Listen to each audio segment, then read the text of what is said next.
Nous avons exploré comment l'intervalle japonais se manifeste concrètement dans les arts, du Senoima de Zeami au silence créateur de Takemitsu. Aujourd'hui, interrogeons-nous sur les fondements philosophiques de cette esthétique. Que révèle cette logique de l'intervalle sur notre rapport à l'expérience, à la relation et à la conscience?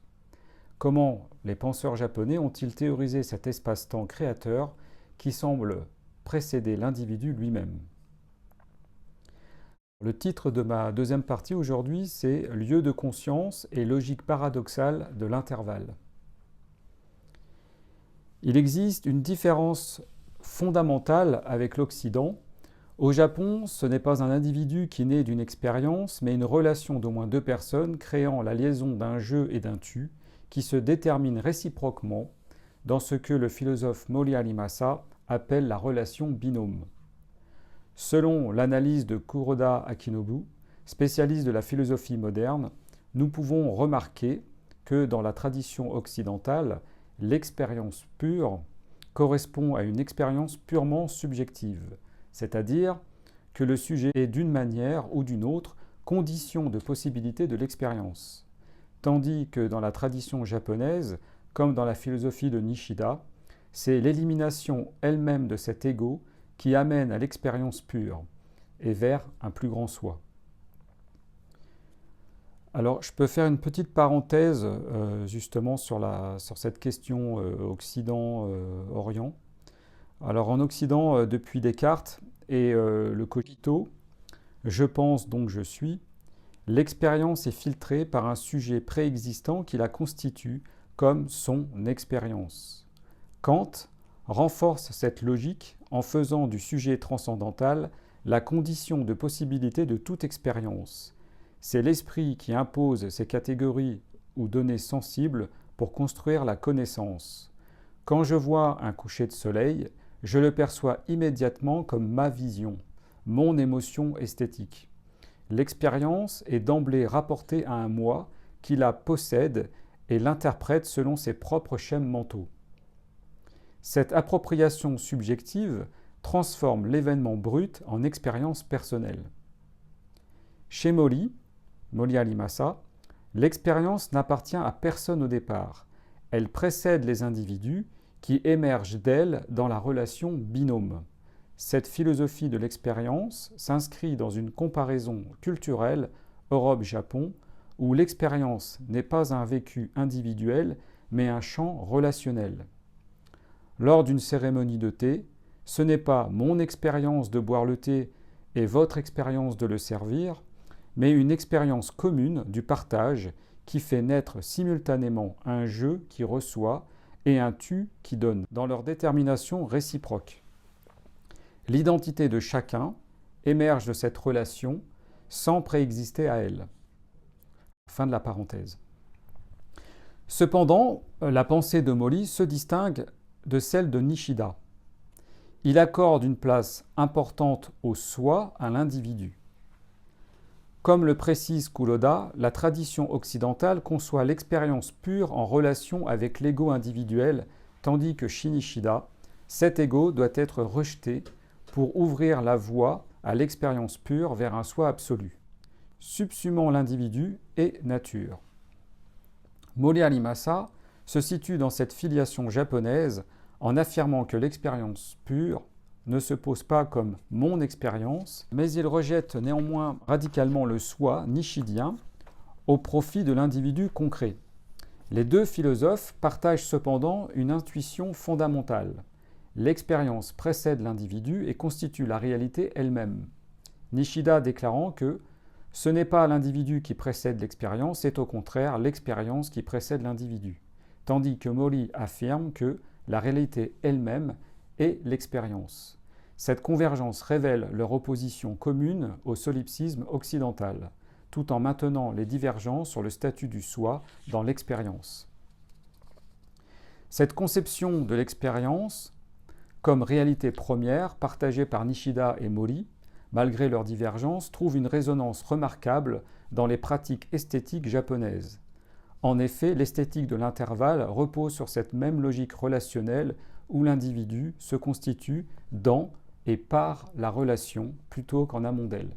L'esthétique de l'intervalle suppose une recherche d'équilibre entre éléments distincts, principe qui s'étend naturellement aux relations interpersonnelles où l'identité individuelle émerge des rapports avec autrui.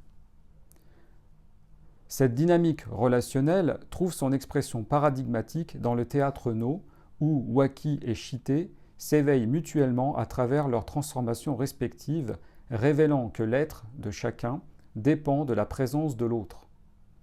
La cérémonie de thé, Wabicha, illustre également cette logique. L'espace volontaire restreint du pavillon devient lieu de dépassement des individualités vers un état fusionnel où les participants transcendent leurs particularités. Ces expériences révèlent un paradoxe fondamental.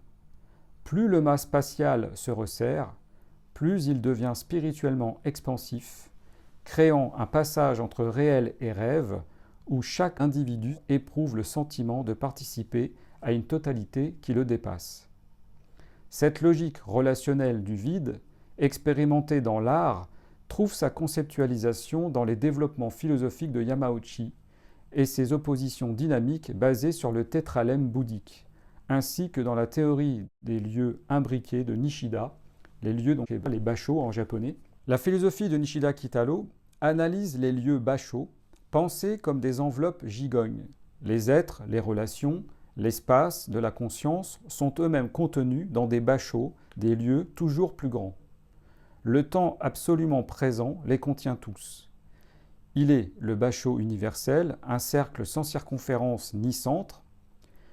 Le présent absolu devient ainsi un lieu véritable dans lequel phénomènes, transformations, mort et naissance adviennent. L'instant, Shunkan, lieu du présent absolu, est la véritable autodétermination de ce qui s'autodétermine au titre de néant. Je vais expliquer un peu cette histoire d'autodétermination, petite parenthèse, et je cite Jacinthe Tremblay. Jacinthe Tremblay, spécialiste de la philosophie de Nishida. Ces notions indiquent avant tout une série de rapports entre le néant et le présent, entre le présent et l'instant, entre l'instant et la personne, et entre le soi et le temps. Suivant la forme utilisée, ces rapports s'initient soit à partir de l'élément qui détermine, soit à partir de l'élément déterminé. Il est manifeste dans ce contexte que la logique du basho, lieu de Nishida, est essentiellement une philosophie de la relation. Si l'on part de ce qui s'autodétermine, le néant absolu, le maintenant éternel, l'instant, le présent, le temps, le soi et la réalité. On assiste à deux types de faits. D'abord, l'élément qui s'autodétermine le fait toujours suivant une certaine modalité, à savoir par exemple conformément à l'auto-éveil ou de manière circulaire. Fin de citation. Comme dans la tradition de la pensée du bouddhisme zen, seul l'instant présent possède une existence propre. A l'inverse, le passé et le futur n'ont pas d'existence réelle. Ils sont non-existence. Ils proviennent du néant et retournent au néant. L'artiste ou le poète peut dépasser son environnement socio-historique en touchant au plus près du présent absolu. L'idéal consiste à mourir de soi, à accéder à cette condition purificatrice, à l'instar d'un calligraphe traçant son kanji ou d'un acteur-danseur de Buto en performance. Pour Nishida, le présent se trouve là où le soi se connaît. Le soi se trouve là où le présent s'autodétermine. Selon Frédéric Girard, spécialiste de la philosophie de la religion bouddhiste, la conception nishidienne du basho, lieu, puise profondément dans la notion bouddhique de l'espace comme absence d'obstacles et d'obstructions, ménageant un lieu d'indétermination absolue où les êtres peuvent coexister sans conflit. Cette influence asiatique se manifeste dans l'adoption par Nishida d'une dialectique négative héritée des écoles Kegon et Zen, processus d'évacuation du sujet qui vise à faire apparaître les phénomènes dans l'ingénuité de leur manifestation instantanée. J'ouvre une parenthèse sur cette dialectique négative. La dialectique négative des écoles bouddhistes, Kegon et Zen, procède par évacuation plutôt que par affirmation. Au lieu de construire des concepts positifs, elle déconstruit progressivement toutes nos certitudes et nos attachements mentaux. Cette méthode vise à vider l'esprit de ses représentations habituelles pour laisser apparaître la réalité telle qu'elle est, sans les filtres de l'ego. Contrairement à la dialectique occidentale qui progresse par opposition et synthèse, cette approche orientale dissout les oppositions pour révéler l'interdépendance fondamentale de tous les phénomènes. Fin de parenthèse. Le Basho devient ainsi, selon les termes mêmes de Nishida, synonyme de non-être, soit un au-delà de toute détermination propre aux êtres singuliers, où peut s'opérer la détermination du lieu Basho ou du non-être Mu. Cette conception trouve également sa source dans la doctrine des trois mondes du bouddhisme Wahāyan, que Nishida transpose dans sa distinction entre monde de la nature, monde de la conscience et monde intelligible. L'espace asiatique apporte donc à la philosophie nishidienne cette dimension d'indétermination créatrice qui permet aux déterminations multiples de trouver leur place sans s'exclure mutuellement. Je cite Frédéric Gérard.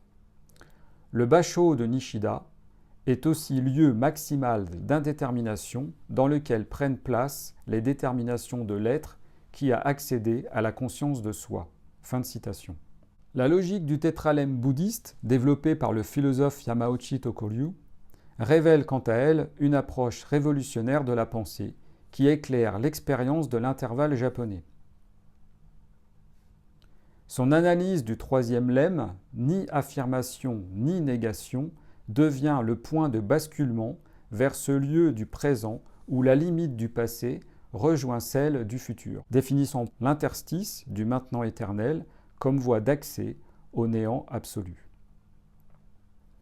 Le quatrième lemme, à la fois affirmation et négation, désigne quant à lui ce moment où s'efface la frontière temporelle, devenant contact et séparation simultanés dans un présent étincelant qui illumine l'avant et l'après. Au sujet du tétralemme, je me permets d'introduire cette explication. Le tétralemme trouve ses origines dans la philosophie indienne ancienne, notamment chez le penseur bouddhiste Nagarjuna au IIe siècle. Il déconstruit nos habitudes de pensée logique occidentale. Ce système propose 4 positions possibles face à toute affirmation. A est vrai, A est faux, ni vrai ni faux, et à la fois vrai et faux. Contrairement à notre logique habituelle qui se contente des 2 premières positions, les 3e et 4e lemmes ouvrent un espace de pensée paradoxale qui dépasse les oppositions binaires. Cette approche, transmise par le bouddhisme du grand véhicule, s'était répandue dans toute l'Asie, en Chine, au Japon, en Corée, influençant profondément les arts, la philosophie et les pratiques spirituelles de ces cultures. Le tétralemme devient ainsi un outil fondamental pour penser les relations complexes où les éléments ne s'opposent pas, mais se codéterminent. L'expérience de l'intervalle japonais semble ainsi opérer selon cette logique particulière du 4e lemme. Elle se situe dans la double affirmation, à la fois A et non A, ce niveau se révélant être 2 affirmations non oppositionnelles qui se co-suscitent, à l'exemple des montagnes et des eaux d'une peinture de paysage Sansui, où les éléments se définissent mutuellement sans s'opposer. L'intervalle japonais, en tant qu'espace-temps concret et esthétique, favorise cette autodétermination de l'individu sensible qui le traverse. Admettant la double affirmation des éléments qu'il sépare tout en les reliant, il incarne ce 4e lemme où ce qui précède et n'est pas séparé de ce qui suit. Cette structure médiatrice, dynamique, offre un espace-temps intermédiaire et méditatif, déployant une beauté raffinée qui touche les sens et l'esprit conscient. Conformément à cette pensée, les intervalles japonais s'envisagent comme entreliens situés dans le présent absolu, là où tout advient et où tout rentre. Espace-temps de respiration privilégiant l'alternance de ce qui vient et se retire, l'intervalle harmonise les contraires selon la voie ancestrale qui fait apparaître tantôt l'obscur, tantôt le lumineux, régulant leur alternance plutôt que les additionnant.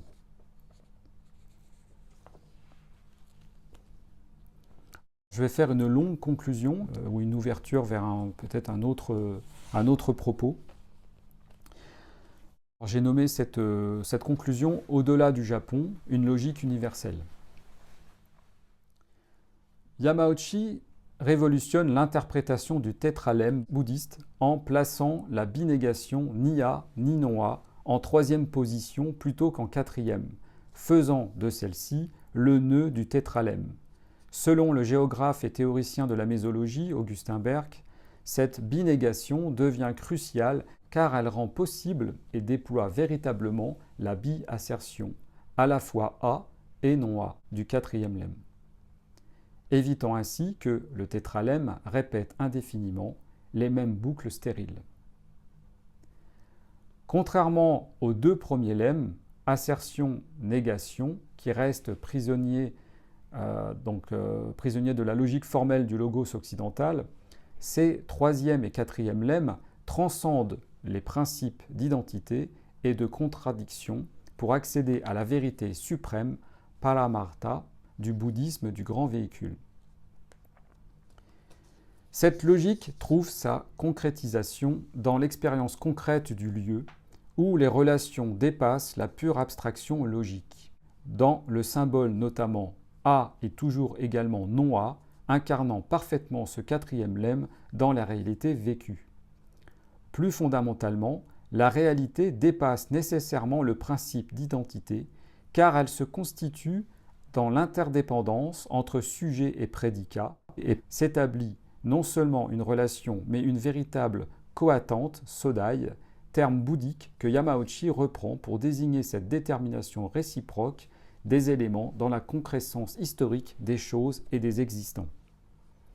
À la lumière de cette philosophie, l'intervalle japonais révèle sa nature paradoxale. Il est ainsi à la fois l'un et l'autre, sans être pour autant être l'un ou l'autre, incarnant parfaitement la logique du quatrième lemme. Il intensifie l'instant tout en s'étendant entre passé et futur, contenant un vide flottant par lequel les espaces situés de part et d'autre se déterminent, se rencontrent et se transforment selon cette même dynamique de coattente qui constitue le réel. Dans la perspective de Nishida, l'intervalle japonais s'inscrit dans la logique du Basho comme lieu d'indétermination absolue où les déterminations peuvent émerger sans s'exclure mutuellement. Cet espace-temps flottant incarne ce non-être créateur qui permet au contraire de coexister dans un présent absolu, dépassant la simple succession temporelle pour révéler l'interdépendance fondamentale des phénomènes. Pour Mori, en revanche, l'intervalle devient le lieu privilégié de la relation binôme, où naissent simultanément les individualités concrètes dans leur détermination réciproque.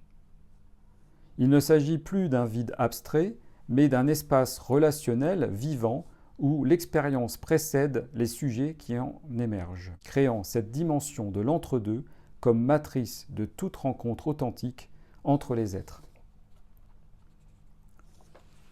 Cette pensée de l'intervalle dépasse le cadre strictement japonais. Elle révèle une logique alternative à la dialectique occidentale traditionnelle, plutôt que la synthèse hegelienne qui dépasse les contraires. La médiation japonaise les maintient dans leur tension créatrice. L'intervalle devient ainsi non pas résolution du conflit, mais espace permanent de la relation dynamique, offrant peut-être une voie pour repenser nos propres dualismes contemporains entre nature et culture, individu et collectif, tradition et modernité. Alors que le psychiatre Bin Kimura affirme que, dans l'humain, il y a de l'antre et il y a de l'autre, l'hypnothérapeute Bruno Bréchemier évoque la sensation de liberté dans l'intervalle de l'hypnose comme moyen de sortir de son conditionnement, de ses limitations, mais surtout, je le cite, de trouver sa vraie place, là où sa vie sonne juste. En cultivant cette attention à l'intervalle, nous ne cherchons pas seulement à comprendre une esthétique japonaise, mais à retrouver une sagesse universelle. Cette sagesse nous enseigne que les espaces de médiation, les temps de respiration, les lieux de rencontre ne sont pas de simples ornements de l'existence, mais bien les conditions mêmes de notre humanité. Cette réflexion nous invite aujourd'hui à approfondir ensemble comment ces concepts d'intervalle, de lieu et de médiation peuvent éclairer nos pratiques contemporaines de l'espace et de la relation.